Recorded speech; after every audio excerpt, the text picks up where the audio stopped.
All right, this is Gavin Mail. We got Crypto Rick on today with us. We're going to go through some of everything, all about him, learn about him, about his channel, what he's doing, and how we can integrate this all.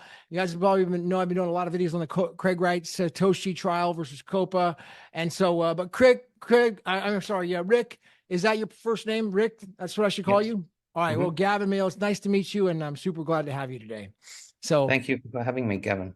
yeah, and your channel is if crypto, it's cryptocurrent. That's right. Yeah. Okay, cryptocurrent on YouTube. So everybody subscribe to him on there. You've got some incredible videos that I've been following. A friend of mine in the Philippines recommended. Maybe it's a friend of both of ours is the one that connected us, and so said that I have to connect with you. So here we are today, and I just wanted to first before we get started, who is Rick? How can people Yeah. learn a bit more who you are, your Yeah. background? So my background is basically a couple of years ago through some serendipitous events. I ended up getting into the cryptocurrency space. I've always been wanting to get into crypto, but I'd never really had that moment. That moment occurred when a relative of mine told me he downloaded Binance and bought some crypto, and I was like, "Oh wow! Like you got to show me." So he showed me how to buy. He showed me how to open it up and buy it, and then after that, I started wanting to know which coins I should actually buy because there was about 100, and I did what every noob does. I just started buying some XRP, some Cardano, just whatever coin was out there. And then I started looking into YouTube videos to help me guide that decision. And I came across, I think it was Coin Geek, where he basically did summaries of each video for each crypto. And I thought, hey, this is good. They're very good deep dives, but they're like 40 minutes long. Is there any kind of channel that I can go to that has it maybe in 5 or 10 minutes? So I realized that there was a gap in the market, and I decided, hey, why don't I do that? So then I started off the channel basically doing what I branded as light dives. So they're deep dives, but much shorter, about 5 to 10 minutes, just giving a snapshot of what the coin was, how much it was, where to buy it from, what it does, etc. After that, it kind of led me to the XRP space, and I started off in the XRP army. I was kind of swept up in the whole, this will be used for banking and stuff. So I got into the whole, ISO 2002 kind of coins marketing. But I realized that the price of XRP had never changed. And I kind of got, annoyed like many people. And I started researching why. Why is that? So one thing led to another. I started finding out some things here and there, doing some deep dive and research. And then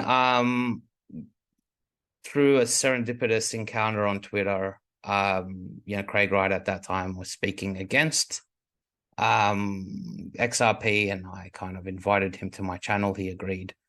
We started talking about it, XRP and BSV. And then that's what led me into the BSV after talking to Craig Wright myself. And I realized that, this guy was very intelligent and definitely was consistent with the identity of Satoshi Nakamoto. Did my own research in there, and then basically started getting into the more, nuanced side of BSV and Bitcoin and that. And I mainly transitioned. And then basically I started doing more analysis and finding out little things about BSV, the esoteric parts of it, the conspiratorial parts of it, the trial, more research on that. And yeah, the rest is history. The channel has been up and running for a couple of years now, and it's growing. And yeah.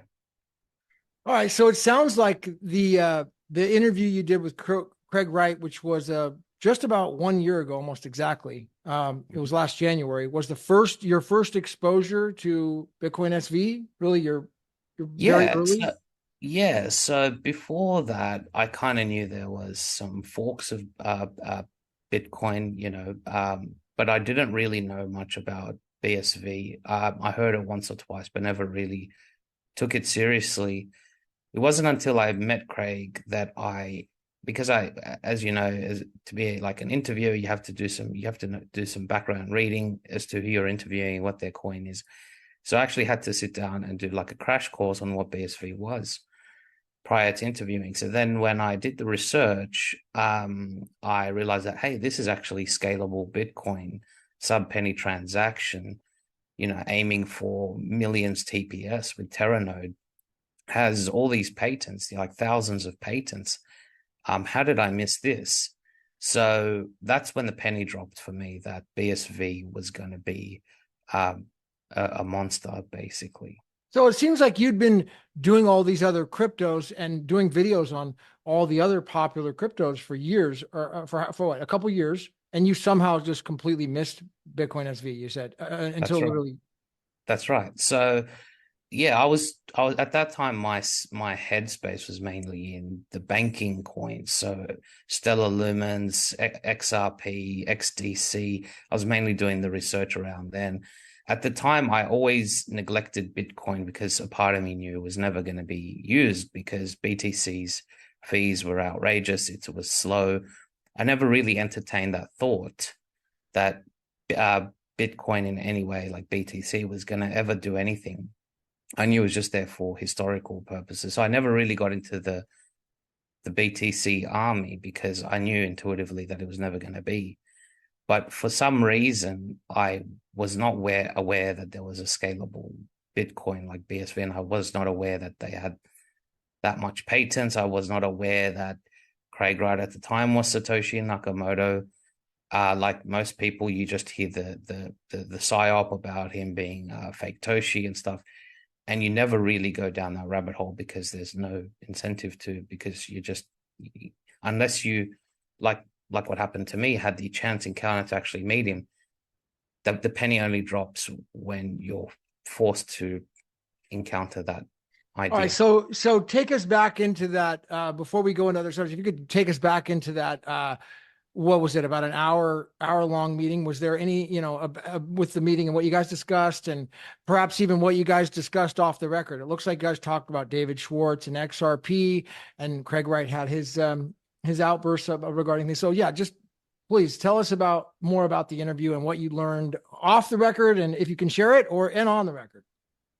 Sure. The first thing that I noted was that it was one of the most difficult interviews I've had to conduct because Craig Wright's obviously infinitely more intelligent, and you got to be very sharp with it, and he doesn't really like he doesn't really like stupid people, so you have to kind of make sure that you're well versed. So that was the first thing.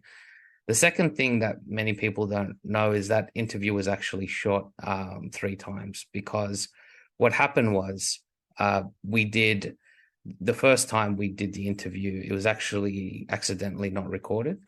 So we did the entire hour interview, but it wasn't recorded. So I'm like, oh, like, what are we going to do then? And I thought, Oh oh, for man, I bet sure. you he was Yeah, pissed. I know. I thought that's it. Like knowing Craig's temperament, I doubt he's going to return. So I thought I'd miss the big opportunity.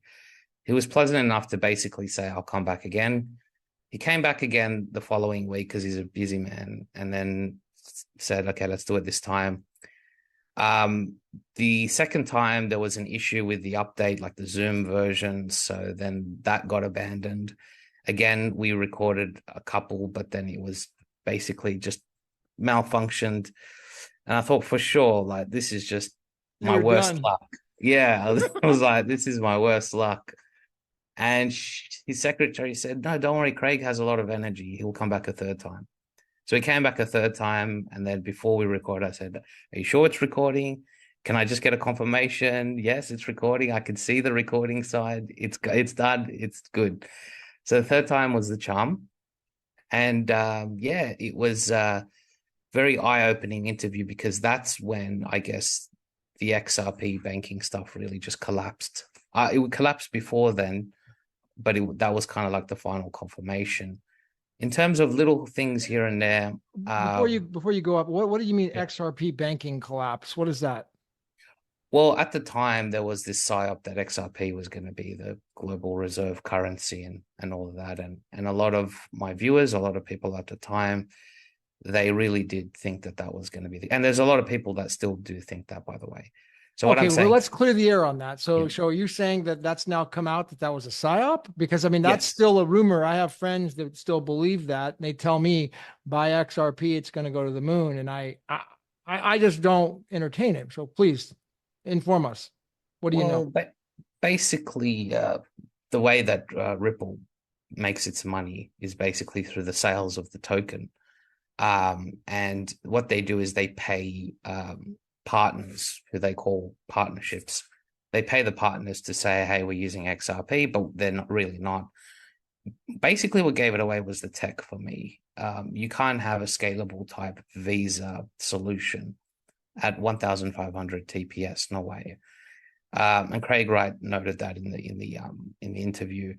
Ripple is a company. Its partnerships grow, but that doesn't mean XRP's partnership grows, and that's what a lot of people not like they confound is the coin versus the company. So the company definitely has partnerships, but does that imply that they're using the coin? A lot of people say yes. I would argue no. The point is that Craig basically, said that he and you asked for some tidbits. He basically implied to me that there was a lot of banking partnerships with BSV, that CBDCs would run on BSV. And then when I tried to get more information, he basically told me he couldn't. And for me, I take note on that because that means there's a lot of NDAs and there's probably a lot of things that's going to come out about BSV, like partnerships with BSV, IBM, that kind of stuff. And it's all going to come out in due time.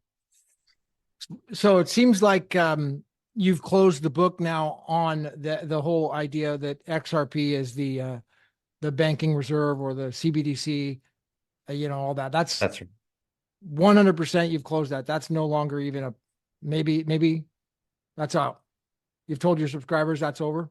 XRP. it's over, and they've known it's been over for many years now. Okay. Well, good. And I yeah, I appreciate you telling me that because I mean I'm just more curious. So that's interesting. So now going to the BSV stuff, it sounds like you've done the research on the patents. Back to the Craig Wright interview. Tell me about more. Sounds like he talked about CBDCs as well. And what else can you tell us about what you know off the record? Or you had 3 interviews with him, so there's probably a lot more than what's in the 51 minutes. So two failed interviews and one finally successful. But basically, um, I started probing the question about, whether this was a deep state operation, whether, what really happened to Kleiman. And again, his silences and sometimes his outbursts gave more information than the actual answer he gave himself. And that was all noted, like subconsciously in the back of my mind that, that there's actually more to this story than what meets the eye. And basically, a lot, like I asked him about how BSV underwent a 51% attack, like a majority attack. He said, oh, it was just a problem with the miners or something. And there's just little things here and there that just didn't add up. And basically, I came to a conclusion that this was actually the rabbit hole went deeper with BSV and Craig Wright. all right, so it sounds like that it inspired you to somehow do a lot of more of a deep dive and do some decoding. Because I see you talk a lot about decoding, and what is the background on this whole decoding thing that you have, or the inspiration? Sure. The background inspiration is basically understanding that I guess the world works on numbers, and the reality that we live, whether you want to call it a matrix or a simulation, works on numbers.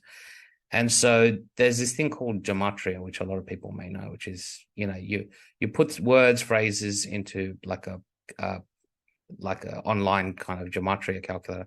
It comes up with a number, and these numbers are proved to be significant. But basically, what I found is that the numbers showed a different story than what we were led to believe. So, as an example, if you type in Phoenix, which is the concept of this coin or this currency or this world kind of rising from the ashes, it's 36 in Chaldean, which is the most accurate cipher. Now, interestingly, the Copa trial was 36 years and 36 days from the Phoenix Economist magazine. So there was a famous magazine published in 1988, which some say were predictive programming. It had the symbol of a phoenix, and on it was a gold coin with 2018, which is actually the year BSV was forked. So Feb 5, 2024, which is the Copa trial start date, was actually the 36th day of the year, 36 years from the magazine publication date in 1988. And it was also basically Bitcoin SV in Golden Phi, which is another cipher, is 36.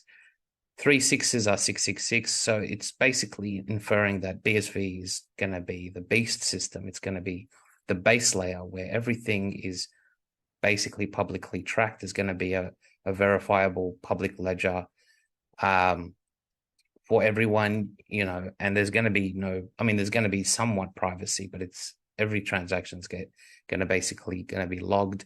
Every data point is going to be logged. So as an example, you walk into your house, it's going to have a transaction code saying, check in this time, this date. You log on your IP address to the internet, you log on to this website, it gets logged on the BSV blockchain that you logged in, like your IP address, got logged in, at this date, this time, so on. So that's the beast system. Then if you go to, I guess, Satoshi Nakamoto, it's 55 in Chaldean, which is actually the devil's number. And in golden ratio, it's 69. And 69 was the top of the Bitcoin price, $69,000. Craig Wright himself, if you put Craig Wright, you get 36 as well in golden ratio, and you get 69 as well. So the date that BSV was forked, quote unquote, was 2018. 18 times 2 is 36. So the other thing is on the Economist magazine, the volume was volume 306, right? So and I'm not even making this up, it was pages 9 to 10, 91 being again the Phoenix, because there's different ciphers in gematria. In gematria, there's multiple ciphers. In another cipher, the Phoenix is 91. So that's why they like to do things on 9-1. Now, the numbers are telling me a different story. And what I've come to basically summarize is that you've got this currency that they've been wanting to roll out for greater than, since 1988. And they've hired a lot of people to do this. They got people like Adam Back to do the hashing or the other type technology. They got all these kind of contractors, if you will, to come in and do their bit. They got Craig Wright. He had a lot of credentials at the time. He basically secured the Australian Stock Exchange, like the system that it uses. They got people like Hal Finney, Dave Kleiman, a lot of people who were very advanced in terms of their cryptography and computer science to develop this. They were actually deep state, what I call military industrial contractors. So we know this because Craig Wright's company, the one that he formed with Kleiman, was called W&K Defense Information, something like Defense Info. And you're thinking, why would someone put a company called Defense, like call their company name with the defense name? It's because he wanted a defense contract. Now, on paper, it's we know that he applied for a Department of Homeland Security contract, and it was informally declined. But we know when they say that, it usually means it got accepted, but on the kind of black budget. Interestingly, Craig Wright's previous precursor to Bitcoin was called Blacknet. Again, what was the purpose? It was trying to create a couple of things: untraceable money for the elite, but traceable money for the public, and programmable central bank digital currencies, and everything basically on a public verifiable ledger. So, in my opinion, what happened was they hired all these contractors, and these are all Satoshi Nakamoto. But Satoshi Nakamoto is a concept. And then basically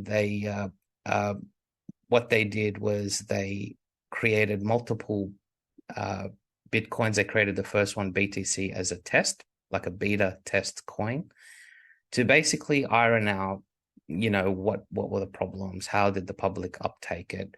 Were there any issues, any bugs? Basically, a soft rollout.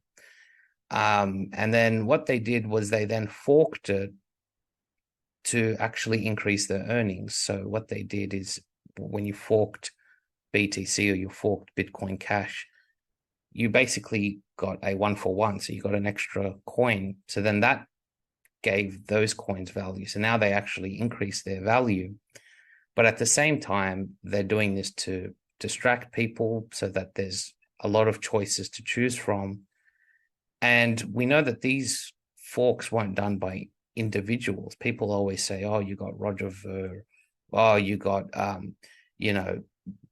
Craig Wright over here, and then you've got Michael Saylor over here. But these are all the same people in the same club. They're all just playing a role. I always say behind every, geek is a suit, and we know that from the numerology that, it wasn't Roger Ver who forked. He's just the face that they put. It's like Sam Bankman-Fried. They just put this geek that someone can put the blame on and say, hey, there's the enemy. But in reality, it's actually the suits, the hidden hand, that's actually doing all these things. And, they were always planning to unroll this global reserve currency, or this global bridge currency. And in my opinion, that's going to be Bitcoin SV.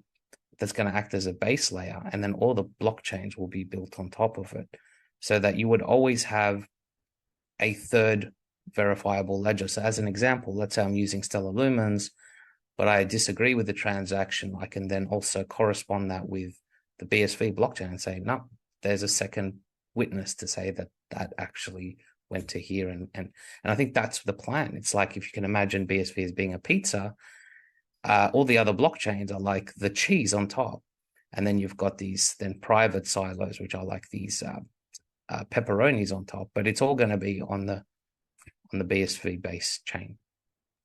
Seems like you're pretty confident about that. That's a fascinating lead up in the story. So it looks like you've come to the conclusion that there's been a lot of numbers that you've added up. I think you mentioned 36 and another number that was relevant. So, and everything's potentially going to be built on BSV. But it sounds like I would say the way you described it was very. Would you say it's very dark, or is there any hope at the end of this? I mean, that was the. Well, okay. So here's the thing. Someone once said a quote. They said, at the highest levels of finance, there's scarcely to be found a good guy. We know that the people very high up in finance that create these kinds of technology, they're not usually good people. But what good and bad is rather amorphous. It's good for them to create this kind of structured society. It's bad for us because we lose our privacy. But what I'm saying is this something for freedom? No. Is this something that people think, is something to get excited about? I mean, if you're a BSV holder, yes. But if you're someone who's kind of come late to the party, this is basically going to be the end of cash as we know it. And it's basically going to unroll out the beast system. So BSV is the beast. And I don't say that with any intention for good or bad. It is what it is. And the people like Craig, even his name, right? We know that Craig Wright is not his real name. And you can see very clearly because, Craig S Wright. Craig, and if you rearrange that, it becomes Craig was right. So they gave him this identity and said, hey, you're going to be Satoshi, you're going to be the guy who was right. And what they did was they created the term fake Toshi, and they said that this is going to be the script. We're going to laugh at you, we're going to pay you out, we're going to make everyone discount you. And the same way that the deep state created the word conspiracy theorist to discredit any serious inquiry, they also created the word fake Toshi, and they gave him a script. They said, hey, be the angry, pissed off Australian guy, be the foul mouth, because no one's going to suspect Satoshi to be this foul mouthed Australian. And where every article comes up saying he's fake, he's a fraud, blah, blah, blah. And you look at people like Vitalik, he says, oh, Craig's a fraud, fake Toshi. Then you go CZ, this is what gave it away. CZ said that the reason he delisted BSV was because it was, quote, a fraud and a scam. And yet he lists 1,000 fraud scam tokens a day, right? Every meme coin, every crap coin you can think of, every poopy coin, he has listed on Binance, but he has not listed BSV. So that shows you that's what gave the psyop away, is that his reasoning for saying the whole with delisting BSV is basically showing you that they're not wanting people to access BSV easy. They want to make it hard for you to store. They want to make it hard for you to buy. And they're going to blame it on this psyop that, he's a fraudster, he's a fake. And then this is how deep the rabbit hole goes. They actually pay people like HODLNOT, right? People think, oh, HODLNOT's just some random guy. No, HODLNOT is what I call an implant. He's been implanted in the space to create this back and forth, this chess match, this, the enemy to Craig Wright. We know he has links to Lightning Labs. We know he had significant funding. 1 minute he's a teacher, then the next minute he's an engineer. His story doesn't add up. They create these, what I call Hegelian dialectic, to basically create this back and forth so that people think there's actually fights going on. Oh, Michael Saylor said something bad about Craig Wright. Oh, Craig Wright said something about David Schwartz. David Schwartz said something bad about this. They create the illusion of separation, but they're actually all in on it. And this is what I want to say, is that this is all the single guiding hand controlling all the narratives together. And as an example, you have Richard Hart. I don't know if you saw the video, Gavin, but there's Richard Hart sitting in the front seat and Craig Wright's on stage. And Richard Hart's like, oh, you're a fake, you're a fraudster. What about the wallets? And then Craig Wright had to walk off awkwardly because the music stopped. But ask yourself this question: why was Richard Hart, who's a known opponent of Craig Wright, why would he buy a front row ticket to go and see Craig Wright speak? Why would they place him front row seats where he is actually within audible distance? It's almost as though he was implanted there to say what he needed to say. Once you think about it like that, the entire industry, you see it for what it really is. And the truth is, in my opinion, that 99% of cryptos are actually controlled by the same 1% of people. And it's just this illusion of variation and choice. And they put these people like Vitalik, they put these Chinese, that they have CCP connections, they have Putin type connections, they have all these Russian connections, and they just put these people as like the fallout guy, and then we're supposed to believe that they're just creating their own blockchain. That some guy who picks his nose created Ethereum, and every time he walks around, he's got 100 people swooning around him, his handlers. And it's just a little bit bizarre, but anyway. It is, yeah. This is great. Well, I got to do a little cliffhanger here with one of the things you brought up about HODLNOT, which, I think it'll be an interesting, preview. I want to set the stage on an upcoming video. and give background, because by the time this video comes out, this next interview will have already been shot. So I can talk about this now. I wouldn't want to release this prior to tomorrow. I've got attorney David Pierce.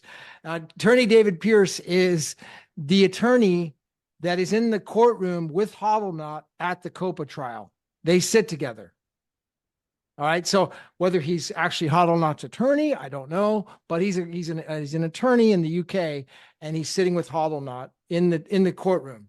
All right. So I'm having him on tomorrow. So it'll be interesting for me to, for him to share his whole perspective on, and I mean, I'm excited to give him a platform. Like, hey, tell us all about the court trial. What's going on in the courtroom, Yeah. and it'll be really curious to let people make their own decision on whether what he says is believable or not, so it'll be. And look, as I say, it's real. It's a real court case, but it's fake in the sense that it's pre-planned. So the dates are pre-planned. I mean, look at the schedule of Copa, right? Like I said, it began on a very significant day, the 36th day of the year, 36 years from the Phoenix, etc. On day 5 of February, which is the second month, so 5/2/25, which is crypto in gematria. But what I want to say is, look at the dates. It ends around about March, right? So they planned the outcome of the court trial just before the halving. Could you believe? They put a court case outcome just before the halving in April, because they know that all the miners are going to dump. So they plan the bad news, or they plan the big reveal that, Craig Wright is now Satoshi Nakamoto. Oh my God, we're panicking. Now we're selling. They did it around about when they were going to sell anyway, which is near the halving. That comes across as very fishy to me.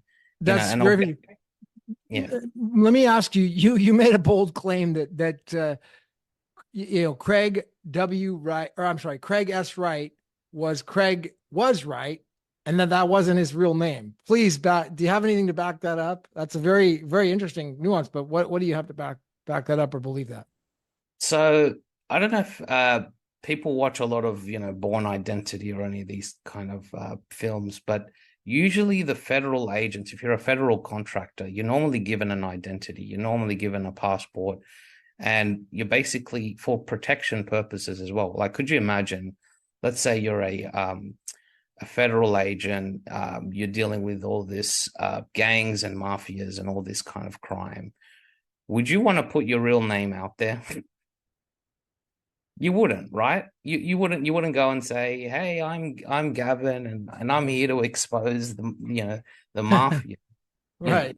So when you're a federal contractor, which Craig is, he's a federal government contractor, and he's stated this openly. He's worked with the governments, with things like the NSA and the Department of Homeland Security.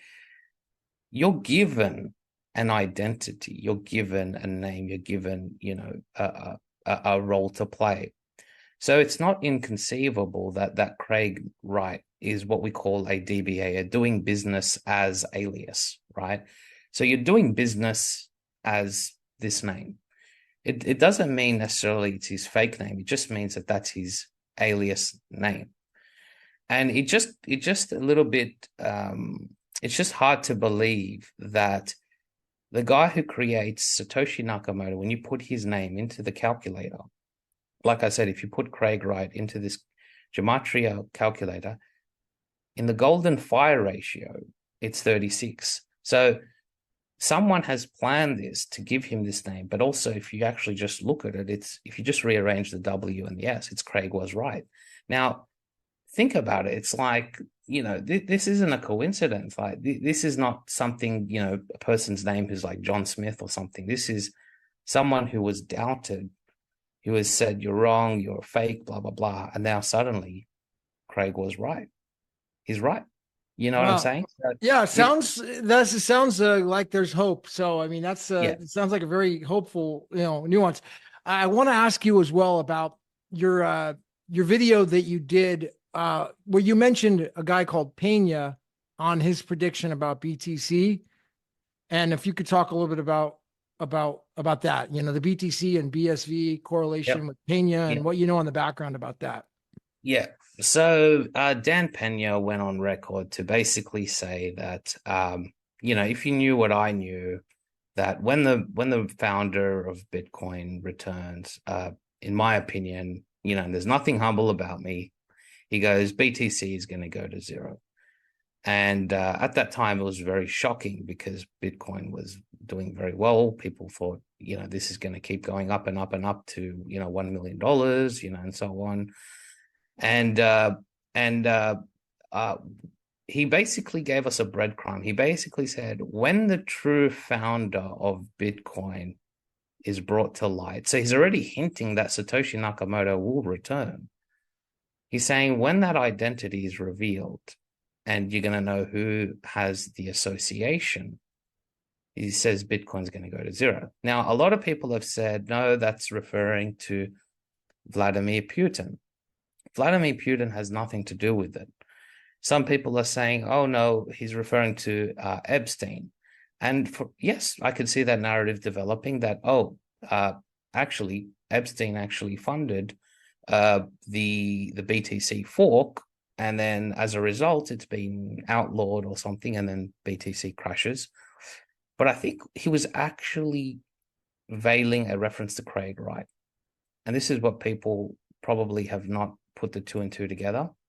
He's very clearly, he said, when the founder, Epstein was not the founder, he was the financier of the BTC fork, but he was not the founder of Bitcoin. So what Dan Pena was saying was, when Craig Wright comes back, returns in a more public setting, is proven to be Satoshi Nakamoto, BTC is going to go to zero. And there's multiple reasons for that. And this is what I listed in my video. I said there's three reasons. Before you go to those reasons, what gives Pena credibility? Pena is, we know he's a billionaire. And billionaires just have a knack of getting inside information that is not available to the rest of us. So he's not correct because he's a smart man, but he's not correct because he's got any experience with crypto or he knows anything about crypto, although I do think he knows a lot. But just in that position with the people that you talk to, you just naturally get inside information. You know what I'm saying? So imagine being around billionaires and, you might meet someone who created that crypto and being like, hey, what's the plan? What are you going to do? Oh, I'm going to sell all my BTC at this date, at this time. He probably met with Michael Saylor and all these people. So his credibility comes from his entourage effect, not necessarily who he is or what he knows. It's mainly who he's around and what inside information he can get. We know that all these people are part of the same club. Like I mentioned, Richard Hart, Craig Wright, Michael Saylor, Jack Dorsey, they're all the same in the same club. I wouldn't be surprised if Jack Dorsey, Mark Zuckerberg, and Craig Wright are having a whiskey right now, having a laugh and laughing at us because they're just creating this illusion that they're against each other. But anyway, so that's what gives Dan Pena credibility, is that from the tone of his voice, it seems he knows something's coming, a black swan. Now, I did a little bit more research into giving people the reasons why Dan Pena is correct. So the first reason is patent.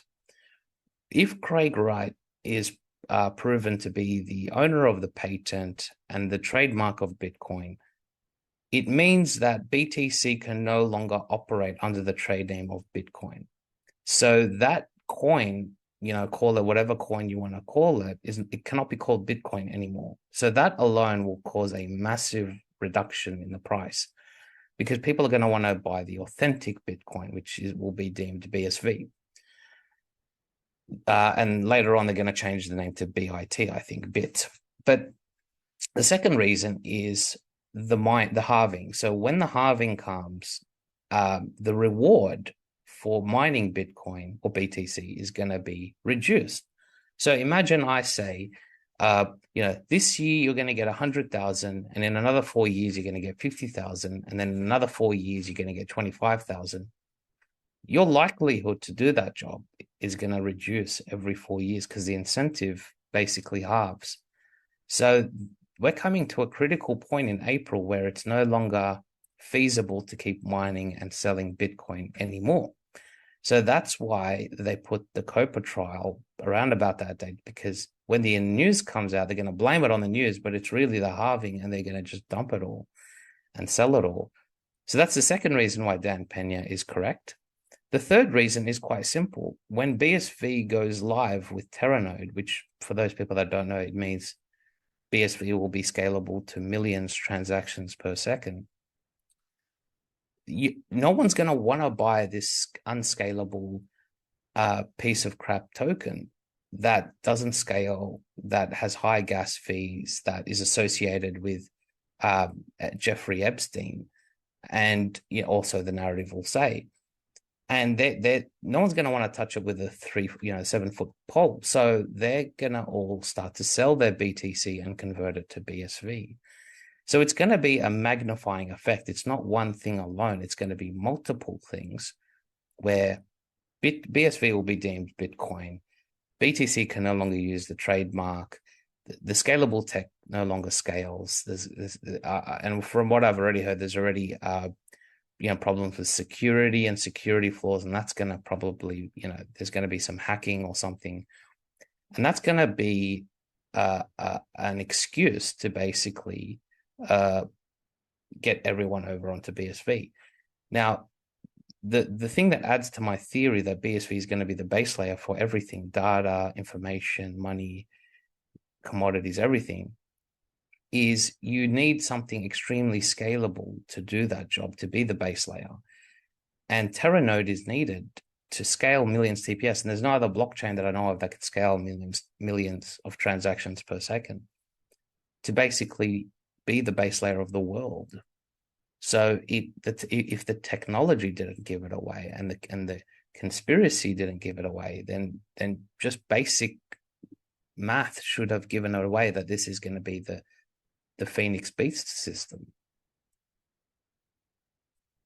It was amazing. So the Phoenix Beast, the Phoenix system. So sounds like you're bringing in the Phoenix stuff. I mean, is that how do you so that was back to the original Economist paper, and then potentially what some of the archaics research, Jason Bashir's research. Does that somehow fit into this at all, or what does your decoding stuff say? Yeah, I mean, it comes back to the Economist. It comes back to archaics and his theory that there's going to be a Phoenix type event in 2040 or whatever. But it's when I say Phoenix, I also mean the concept of the old system dying, burning down, and then the new system rising from its ashes. And when I say the beast system, I mean the system which is basically designed to keep society in check. Some say it's designed to enslave society. I'm not sure about that. It's more so to keep society in check. And basically, like, let's say, you stole $100 off me. Let's just say I go to the police. The police, yep, you stole that money.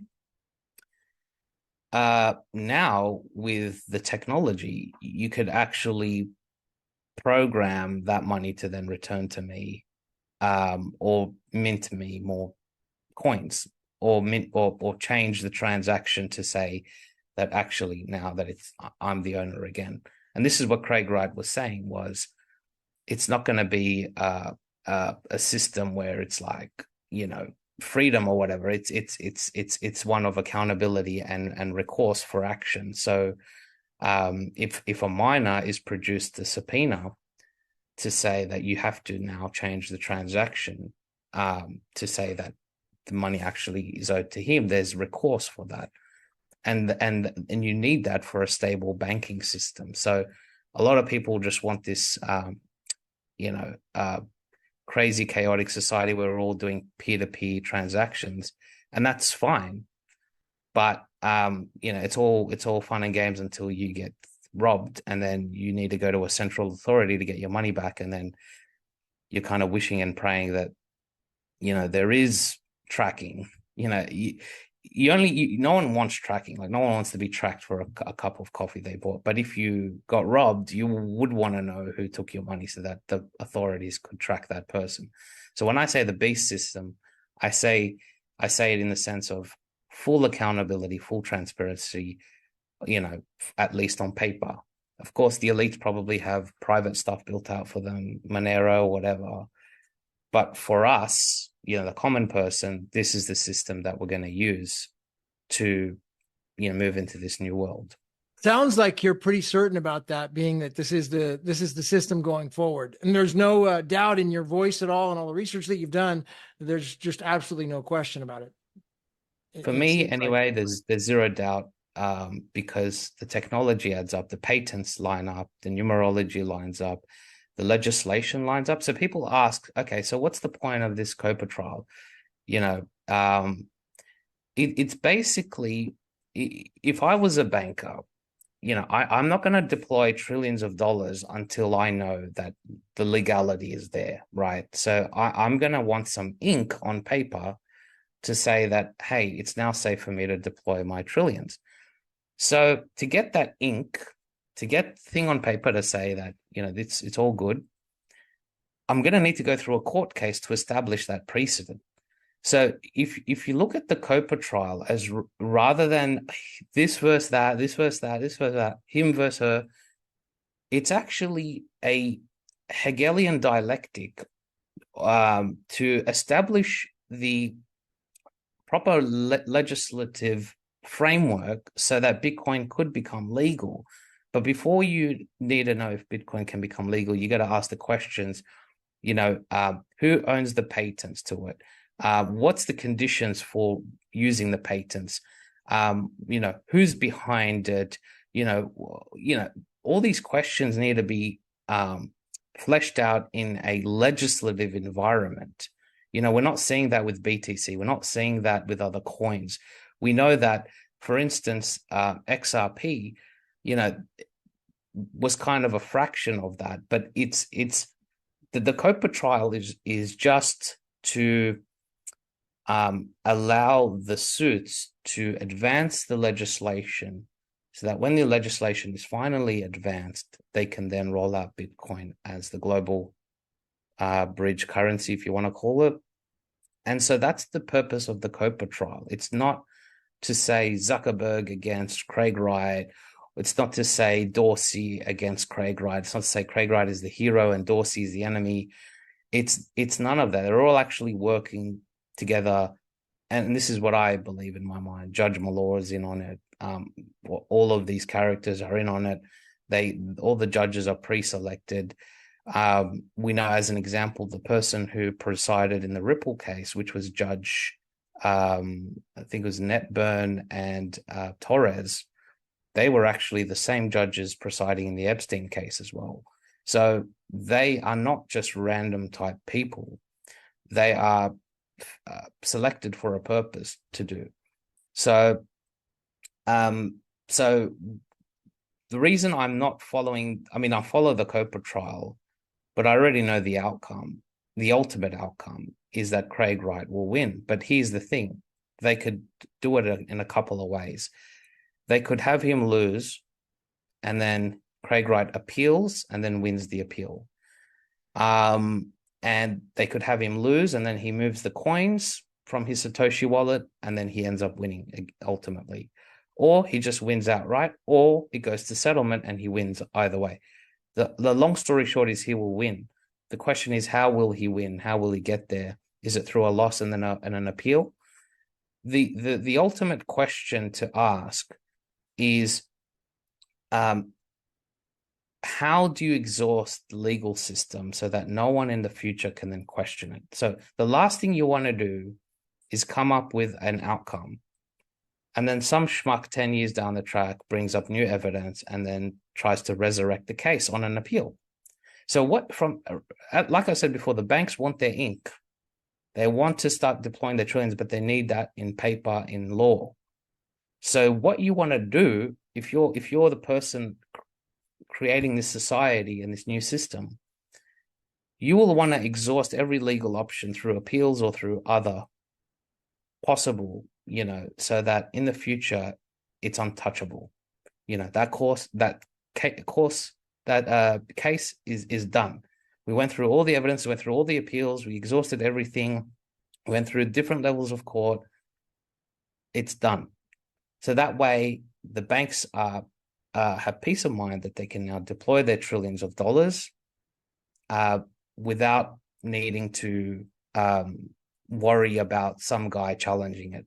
And that's why, in my opinion, I think it may possibly go to an appeal, or Craig may possibly lose in the interim, but then he'll appeal and then he'll win. But that's just for the purposes of ticking the box to say that, yep, we went to appeal and he won the appeal, and then Funny, that's been my call as well, that he's going to lose at trial and win an appeal.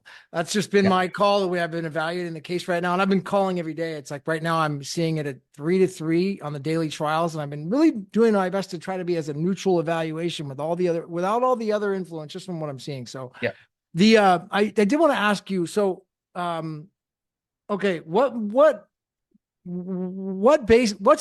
I'm thinking like, in law, like my perspective is kind of like looking at the law background. So what is the motive for Dorsey? If it's Dorsey versus Wright, let's just say, right, Copa, let's just say that Dorsey's behind Copa. Let's theorize and humor me here for a moment. What's Dorsey's motive to let Wright win? First, we have to understand who these characters are before we understand their motive. So Jack Dorsey is behind the PayPal type mafia. He was involved with Twitter for a bit. So he's in that kind of Elon type payments system. And that kind of crew, that Jack Dorsey type PayPal mafia crew, they were involved with, indirectly through their holdings or whatever, MasterCard, like basically the established banking system, right?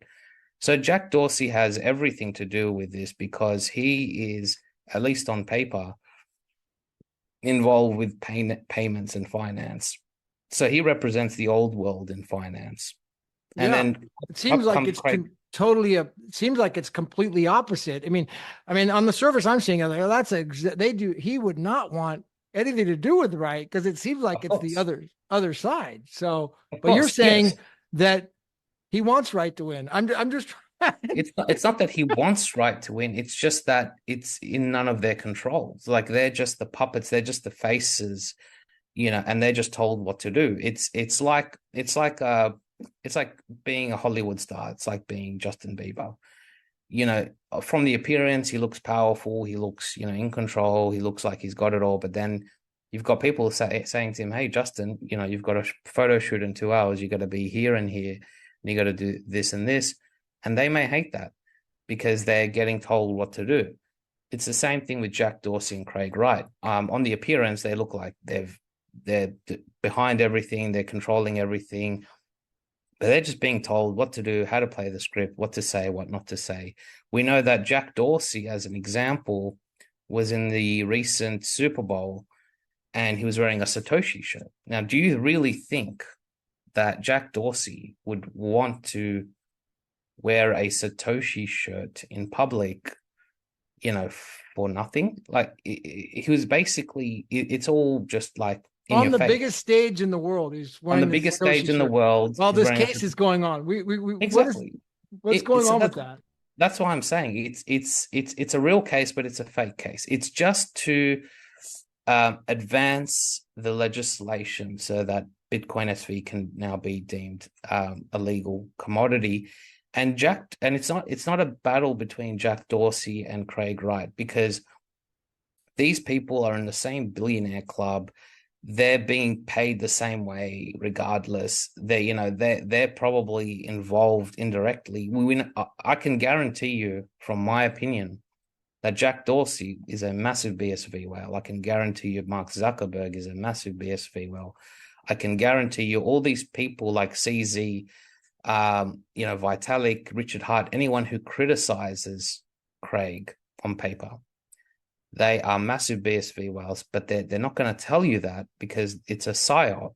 It's a psychological operation. They're not going to spoil the game. Yet they want people to be scared of this asset. They want people to think Craig's a fraud. They don't want peasants buying this asset because, like I mentioned in my video, this is possibly the first quadrillion-dollar asset in the world. And the reason I say this is because you've got a 21 million supply forever, and you've got a population of 10 billion people. Now, just with the ETFs alone, right? Just with the data going into it, right? Imagine if data is monetized and data goes on, all the data, all the internet goes on BSV. Because remember, the internet will be a side chain of BSV. Web3 will be a branch of BSV. So if you're running the internet on BSV and you're running data, and IBM has partnered with BSV and you're putting all the data on there, and you've only got 21 million coins, and you got 10 billion people using it a day, the network effect, that's 0.0000 of data being computed a day on BSV, using up BSV. You're looking at a multi-million-dollar asset here. You're not looking at so if you're in the system of, you're an elite person, you got a lot of money, you don't want 100,000 people buying BSV because you've basically upset the apple cart, as they say. You've potentially minted another 1,000 billionaires, and those people create problems because then they want their own things, and so they had to keep this coin in obscurity. They had to create a psyop around it. They had to create this negative energy around it so that people won't inquire, and it worked. Like I said, I did daily crypto dives for years, and I did not come across BSV because it never occurred to me. And the common person would not have come across BSV because there's that psyop again, fraudster, fake Toshi, and you've got this Bitcoin here, which is $60,000. It's like a big distraction. So but when you actually, so when you were doing the deep dives, looking at all the cryptos, what would you go on CoinMarketCap and you see, oh, there's BSV, that's just a scam. Next, you already had it, or did you just not even look at it? No, I didn't even look at it because I just didn't even know about it. And then the other thing was, I vaguely heard from the Vine that there's this Australian, because I'm Australian, so I only heard about Craig Wright because there was this Australian saying he was Satoshi. But then every time I looked up an article, it just said fake Toshi and fraud, and this. At the time, it almost looked as though like. So there was no way to get through the weeds, at least not without going super deep down the rabbit hole, where everything you looked at, oh, this guy's a con man. Yeah. So why would I bother going any further? Yeah. Yeah. And it worked for me because it was like, at the time, it was just like, who is this crazy person in Australia saying that they're Satoshi? Because we were imprinted, through psychological operations that this Satoshi guy is a Japanese guy. He's a humble guy. He's a benevolent guy. That, they'd show us photos of statues, gold statues, this guy, mysterious guy. And that added to the allure of the identity of Satoshi. And then they contrasted that abruptly with this impolite, harsh Australian guy who sticks up his rude finger and stuff. And people are like, no way, this could be Satoshi. So this is part of the Hegelian dialectic, is you enhance the white piece, and then you enhance the black piece, and then you make them play the game of chess.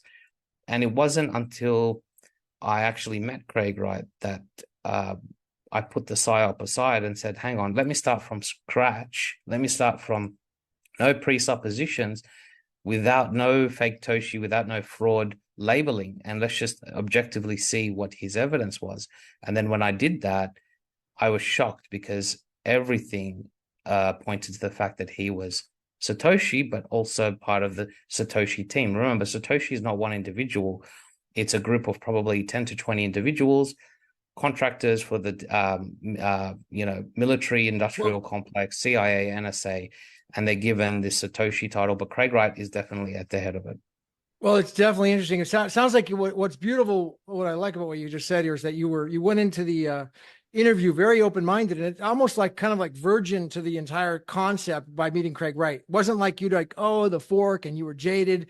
You hadn't been through that. It was like you're curious. You want to meet this Australian guy. Somehow he gave you the opportunity for two failed, screwed up interviews, and he gave you another chance.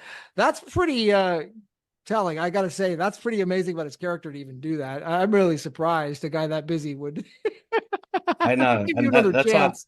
that's why I'm very appreciative. Even though I say things like he's a puppet and stuff, I say that like respectfully. I just say that I'm just saying what it is. But as an individual, yes, he's a very a good guy, and that's what I'm saying is you gotta see past the theatrics and the psyop. Yeah, well, it's interesting what you're saying. I definitely take everything open and give you the platform here to give everyone the message and let them make the decision on their own. I mean, I will say on the other side that Craig Wright's testifying in court that he is the only, you know, guy as Satoshi. So perhaps there's double meaning to that because a lot of things that he's saying is very there's so much depth to what he talks about, and we can, oh, only guy, so there's nobody else. I mean, it seems like Yeah. that's what he's saying, Look, but look, perhaps there's more. We don't. look, in this day and age, who creates something in a bubble? Let's be realistic. Like, even when you go to work, are you able to do everything by yourself? No.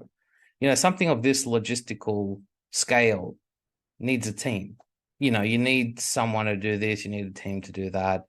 No invention really happens in a bubble. There's always somebody there doing some role.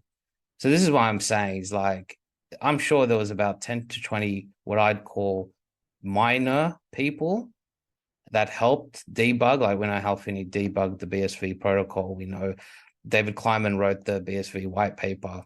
We know Kleiman probably did a lot of other things. We know, for instance, Adam Back helped with the hashing.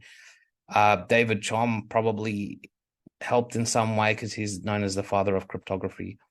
And yes, Craig coordinated it all and happens to be the face of it. So yes, he's going to be given the adage that yes, you're Satoshi Nakamoto.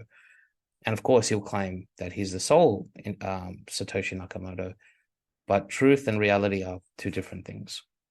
So it sounds like you make the bold prediction that he's going to win, whether it's on a trial or on appeal or on settlement, one way or the other. You're making that prediction, and you're making the tying all these things together. I will leave people on the point them in the direction, backing up one of the things you said about the patents, and that is N chain. If people want to go and do the research on N chain and their CBDC patents, and read those, and I'm not saying that they're right or wrong, but I would love to have some attorneys or very legal minded scholars come back and point out those patents and contact Rick or myself and say, hey, I read through all those patents, hear what they say, and they're all BS, or no, those are really sound, and they do actually have patents over the whole CBDC industry. I'd like to find out. Yeah, and just on that patent thing, my colleague, he's a patent attorney, and I said to him, how much does it cost to maintain one patent? He said $100,000 a year, something like that. So the fact that nChain has 5,000 or so of these patents, number one, shows you there's a lot of big money backing it, which again should hopefully complete the loop of my theory that nChain is just the establishment but restructured. There's billions behind nChain. There's billions to maintain the patents. There's billions to produce the patents because you need engineers, you need blah, blah, blah. And so hopefully people are understanding that this is a patent war and the winner is going to be nChain. And, you should follow the patents. Yeah, and as we get down to closing here, this has been fascinating. We got to do this again. I just want to look like kind of a tailspin here with the N chain. I don't know if you've looked into this, but I've came up with this name, a nickname for him that I've trademarked now, and I've just come up with it, but hopefully I get to run with it. But I'm going to interview him here real soon. It's the Titan. I'm calling him the Titan of blockchain, and that's Mr. Calvinaire. And I'm wondering if you have done any research on how he fits into this entire puzzle at all. Because I think he'd be really happy at the end of the day if he watches this interview to say, well, great, looks like I'm going to win at the end of the day, because that's Look, Calvin is a very nice guy. I like the guy. Um, he's obviously very smart, putting all of his money into BSV and into Enchain. Um, that being said, I do think once again he was installed as a board member by the suits. So I tracked the funding of Enchain, and long story short, it ended up with Arab money. So Abu Dhabi investment authorities and stuff and such. So you have these Arab authorities throwing money at this company. Calvin obviously brings his own wealth and you know, playing his role. But long story short, I think they're going to be successful in any case. Hmm. It's refreshing. Eh? I appreciate this is a totally a new insight and like literally very open, refreshing information that anything I've ever talked about or even considered. So I can't thank you enough. And I will send you an email after this so we can then like reschedule another talk after this if you're open to it. Yeah, sounds good. Thank you for that talk. Yeah, thank you, Rick. I'll go ahead and end the recording there. Thank you so much for coming on. Everybody just like, comment, subscribe to my channel and also on Rick's channel, which is what, Rick? Cryptocurrent, and then brackets crypto Rick. Oh, nice. All right. We'll see you at the top and stay on a little longer, Rick. Thank you, everybody.